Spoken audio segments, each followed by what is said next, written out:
Pues yo lo poco que sé de Altamira lo aprendí gracias a María Ángeles, a Enrique y a Eva Valero, porque yo también frecuentaba ese despacho taller, donde se hablaba mucho de muchas cosas y donde había un buen ambiente, y bueno, me di cuenta del enorme trabajo que hicieron de catalogación y de recopilación de artículos de prensa publicados en 2 continentes por Rafael Altamira, es decir, una base de datos enorme y exhaustiva que me permitió a mí, pues leyendo a partir de esas bases de datos y de esos artículos, algunos de los cuales también por suerte iban publicando, porque se iban publicando los catálogos, pero también algunos artículos, pues me permitió a mí ir leyendo un poquito. Y me llamó la atención un hecho que yo no había leído en la crítica sobre Altamira, que es no solamente la cualidad de lector, que es obvio que era un lector, sino la pose de lector que él quiere manifestar en muchas de sus obras y sobre todo en artículos periodísticos. El artículo periodístico es fundamental para Altamira porque él sigue siendo en este sentido heredero del romanticismo y del boom que supuso en el romanticismo histórico de la década de 1830 el artículo periodístico como género literario y como género retórico en general, pero muy útil para expresar cualquier tipo de ideas. El mismo Altamira dice que cualquier tema tratado en un artículo ganaba en vivacidad y en realismo. Y uno de los libros de 1907, digo uno porque cada año publicaba muchísimos, se titula de una forma que vale por el contenido: Cosas del día, es decir, la actualidad como algo importante. A través de los artículos, él va vertebrando diferentes ideas sobre el acto de leer y sobre las cualidades de la lectura. Son muchas las apreciaciones y los matices de Rafael Altamira, porque además quiero siempre recordar que cuando un escritor o cualquier persona, aunque no sea un escritor de ficción, que utiliza el artículo de un periódico, lo hace siempre al calor de la actualidad. Por eso cuando nosotros sacamos los artículos de esos periódicos antiguos y los leemos exentos de esa actualidad, pueden cambiar de matices o de significados. Incluso el mismo autor puede decir una cosa en un artículo y matizarla en otro, según lo que va apareciendo, según lo que se va sabiendo en cada momento. Pero básicamente Altamira redunda en 2 potenciales de la lectura. Uno, su carácter educativo, su carácter formador. Y, en segundo lugar, su capacidad para crear opinión pública. La opinión pública, que es un invento del siglo XIX básicamente, pero que preocupa mucho. La opinión pública, que hoy llamamos demoscopia y que se intenta indagar o hurgar por métodos semicientíficos, porque la estadística no es algo exactamente científico, sino muy paralelo, ¿no?, a algunas disciplinas. En el siglo XIX se intenta pulsar, ¿no?, la opinión del público precisamente incitándolo mediante los periódicos. Por eso es fácil encontrar en casi todos los periódicos del siglo XIX polémicas, cartas, comunicaciones, contracartas, opiniones, contraopiniones, es decir, se crea una especie de magma donde la opinión pública es fundamental. Y Rafael Altamira considera que la lectura es fundamental para ir organizando y para ir tutorizando esa opinión pública. Como lector, lógicamente, él se define como lector, entre otras muchas cosas, de ficciones, y cree que la ficción es quizá el arma más poderosa de cualquier lector, porque con la ficción se puede, por un lado, educar y, por otro lado, formar la opinión pública, ¿no? Y en eso coincide con un contemporáneo suyo, eminente, el italiano Benedetto Croce. Benedetto Croce, en su breviario de estética de principios del siglo XX, viene a decir en el prólogo que la literatura sirve sobre todo para enseñar con palabras fáciles lo que es muy difícil de explicar. Y él mismo dice, bueno, ¿Por qué a la gente le gusta más la literatura que la filosofía? Pues porque la filosofía no se entiende. Entonces la literatura sirve para poder explicar temas profundos, temas que tienen mucha dificultad, que tienen muchas aristas, de una manera inteligible. Y Altamira se da cuenta de que ahí tiene un potencial muy importante. Pero claro, no toda la literatura de ficción es igual, ni toda la literatura de ficción le gusta a él. Como lector, él se inclina sobre todo por la novela. Es verdad que habla algo del teatro, sobre todo a partir de la representación del drama de Aldós Realidad, pero sobre todo habla del teatro. Si un don no tuvo Altamira, perdón de la familia, es el de poeta. Ese don no lo tuvo y prácticamente no habla de poesía. Le gusta la novela. La novela que además venía a ser un poco el termómetro de todo el siglo XIX, porque quizá es el gran género del siglo XIX, no solamente en España, sino en Francia, en Rusia, en Alemania, en Inglaterra, en casi todos los países. Y también en Estados Unidos, porque la atracción por lo americano también lo norteamericano, no solamente lo hispanoamericano, sino lo norteamericano, también se va a notar.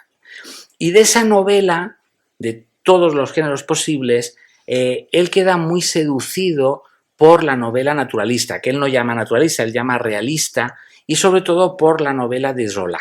Pero no como otros contemporáneos suyos y coetáneos suyos, no porque esta novela fuera lo último, no porque esta novela fuera exitosa y fuera novedosa, sino porque esta novela para Altamira presenta las características propias de la lectura que él quiere transmitir. Y es que es una novela, por una parte, que entretiene, que deleita, que gusta, como dice él, con el color y con la viveza de los personajes, pero que por otra parte también te forma porque te hace pensar y porque también hay una parte en el naturalismo que es muy crítico.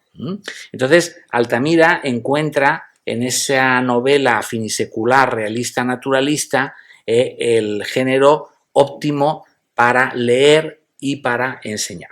Por eso dedica muchas páginas en sus artículos a hablar sobre este tipo de libros. Altamira es un gran comunicador. Y como es un gran comunicador, muy inteligentemente, con mucha habilidad, lo que hace es presentarse ante sus lectores como un lector más e intenta, de alguna forma, darles guiños, hacer gestos hacia ellos para que se confundan con él, para que se puedan equiparar a él. Por ejemplo, muchas veces en los artículos utiliza latiguillos como díganlo sino los lectores. Es decir, no lo digo yo, lo dicen ustedes que también son lectores. ¿Por qué?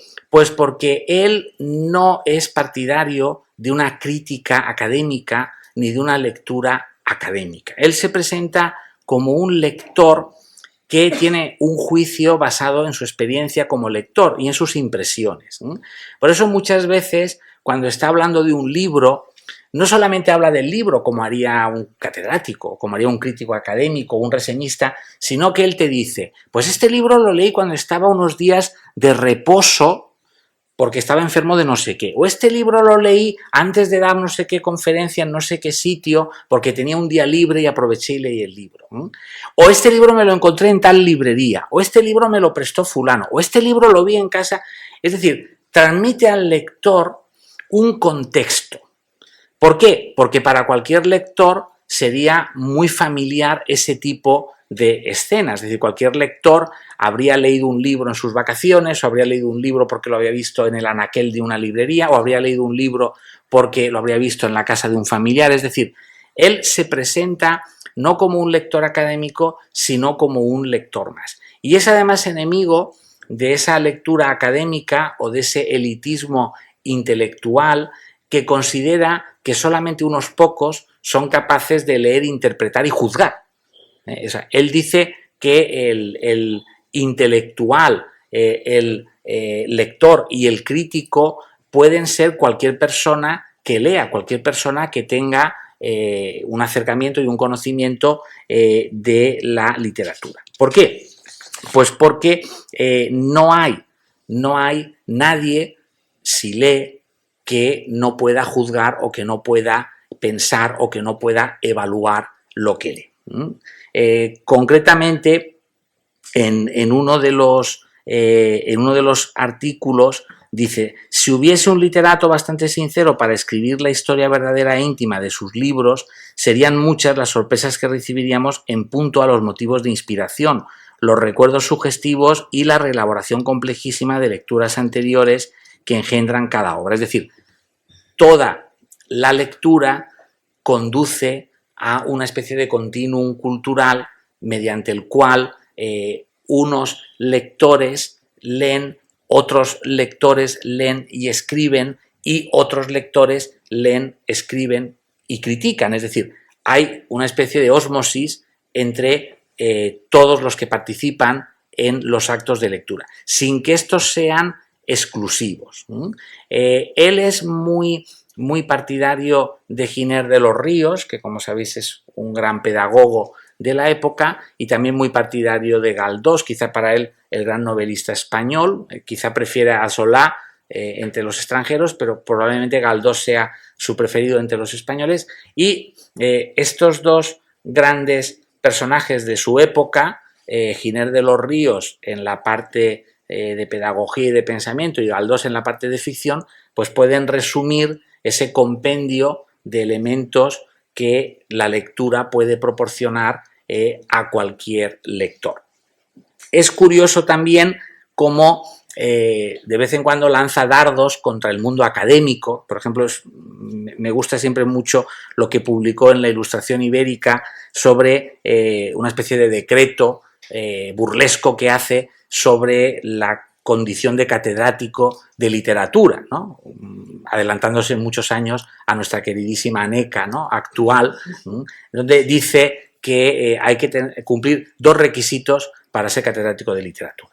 El primero, tener buen gusto, y el segundo, dice, tener independencia de carácter, es decir, tener un juicio libre de prejuicios, ¿no? Y para poner un ejemplo del buen gusto, dice, bueno, no están comprendidos entre los que tienen buen gusto los que prefieren la música de Chueca a la de Boito, ¿no?, o las novelas de Octavio Félix a las de Zola, ¿no? Es decir, hay un ejemplo de escritores contemporáneos.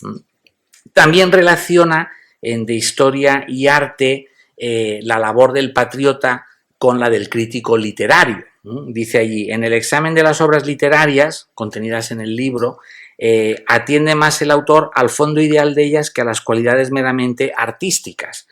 Para un español que se ocupe seriamente por el porvenir de la patria, no puede haber otro tema que solicite más su atención.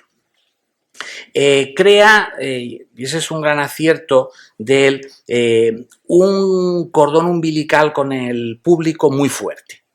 Muchos de sus artículos, por ejemplo, llevan el título, o en parte del título usan la palabra lecturas. Otros artículos se titulan Psicología del lector, y después le añade un sobretítulo.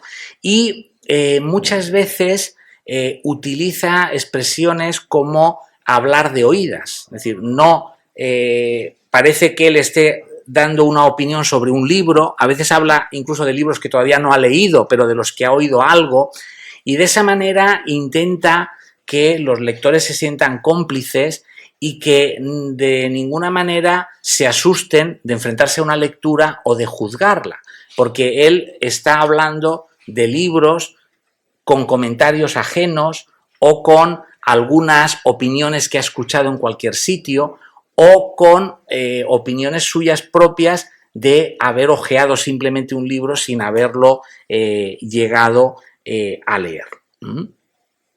En Psicología Literaria, en uno de los artículos que se titula así, aunque hay muchos con este primer título, luego tienen varios, pues habla de las características de los lectores y sobre todo habla de la cultura como un producto humano que se va reproduciendo a través de la lectura.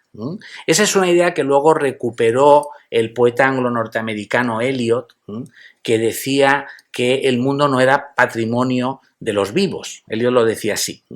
Pero lo que dice Altamira que es antecedente de esta idea de Eliot, lo que dice Altamira es que el lector no puede pensar que únicamente lo que se escribe en su época sea lo importante. Estamos hablando también de una época, la del cambio de siglo, en que se está habilitando, por decirlo de alguna forma, en la mentalidad colectiva un cambio de ciclo histórico, un cambio de fase. Se está llegando a algo, todavía no se sabe qué, pero se está llegando a algo nuevo está viniendo.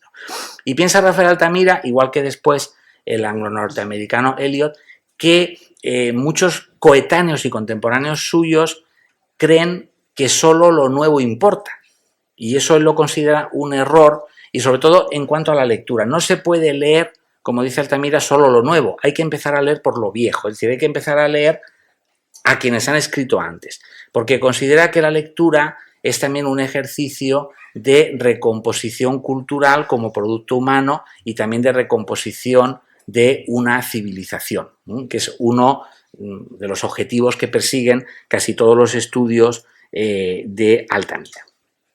En los intelectuales, que es otro artículo muy interesante, por ejemplo, denuncia la tendencia que diríamos intuitiva de los profesionales de la ciencia y de la literatura a considerarse ellos como un cuerpo exclusivo, ¿no? Y que son los únicos que pueden juzgar o valorar. Y también a considerar, y esto es algo que le ganó muchos adeptos, le sirvió para ganarse muchos adeptos a Altamira, es algo que él defiende mucho, no se puede excluir a nadie. La interpretación, la lectura que hace cualquiera de cualquier obra literaria es igual de valiosa, sea una persona más formada, menos formada, sea catedrático de universidad o sea un obrero. Es decir, no se puede menospreciar a nadie que lee, porque Altamira tiene luego esa vertiente social que ahora veremos, donde considera que la lectura debe llevarse no únicamente a las clases privilegiadas o a las personas que han tenido la oportunidad de ir a la universidad, como fue su caso,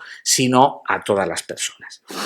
Dice: muchas veces se me ha ocurrido en mis excursiones, es decir, no he escrito 10 libros sobre este tema, es una cosa que he pensado a vuela pluma. Quiere dar siempre la impresión de que está entablando como un coloquio con el lector y donde habla de una manera desenfadada.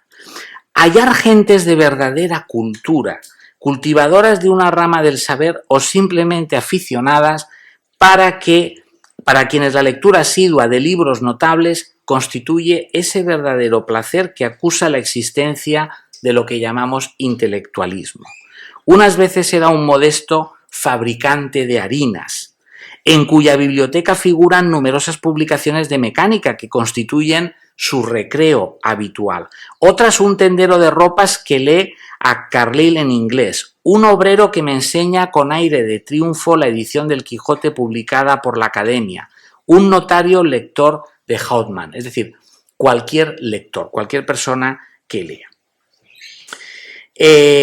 También despotrica contra los lectores elitistas, dice: para los lectores de guante blanco que no han medido nunca las afueras de Madrid con la suela de sus zapatos y traducen la Sierra de Guadarrama a lo sumo por un lugar de caza, aquel y otros pasajes de la novela, se está refiriendo a Ana Karenina, resultarán incomprensibles. Dice, pero en esto les llevan sobrada ventaja los provincianos, hijos de pueblo, primogénitos o segundones de labrador, para quienes aquella lectura puede ser llamamiento abonado a la conciencia y paladeo de escenas que tal vez han vivido de pequeños con ánimo indiferente o con la pesadez del trabajo que preocupa y aparta de la contemplación.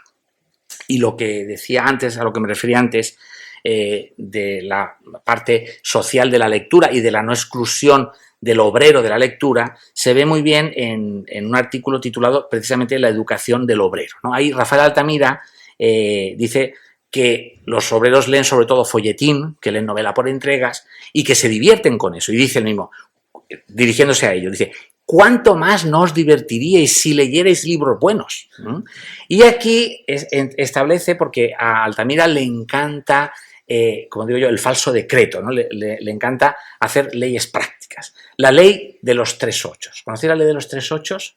La ley de los 3/8, que sirve para los obreros, pero también sirve para los que no son obreros. Dice 8 horas para dormir, 8 para trabajar y 8 para leer. Es decir, el día perfecto con los 3 ochos. Bueno, en otro artículo, la Universidad de Valencia, Recuerdos Personales, donde habla de Blasco Ibáñez, a quien él conoce cuando es joven en Valencia, aquí se hace una recreación de lo que era el tiempo suyo de joven estudiante, que en lugar de ir a clase se pasaba el día por las librerías y leyendo, sobre todo a los escritores realistas que entonces estaban de moda. Le encantan también los libros de aventuras, por ejemplo, de los de Verne, dice que son empresas de caballería andante geográfica, y habla mucho de la lectura como un entretenimiento, como una actividad que es también una actividad de ocio. Bueno, para ir concluyendo, creo que Altamira explora de mil maneras, aquí he hecho un pequeño fogonazo, pero explora de mil maneras todas las posibilidades que tiene la lectura y sobre todo intenta atraer a los lectores que ya lo son y crear el gusto por la lectura de quienes no lo son. Y lo hace básicamente presentándose él mismo como un lector, no como un crítico académico, despotricando contra esos críticos académicos elitistas y valorando la lectura de cualquier persona, proceda de donde proceda. Finalmente, y creo que a partir ya del triste episodio del exilio mexicano, que nos hablará Juan Antonio, pues Altamira se da cuenta de que el hombre no puede cambiar el mundo, pero la lectura sí puede cambiar al hombre. Muchas gracias.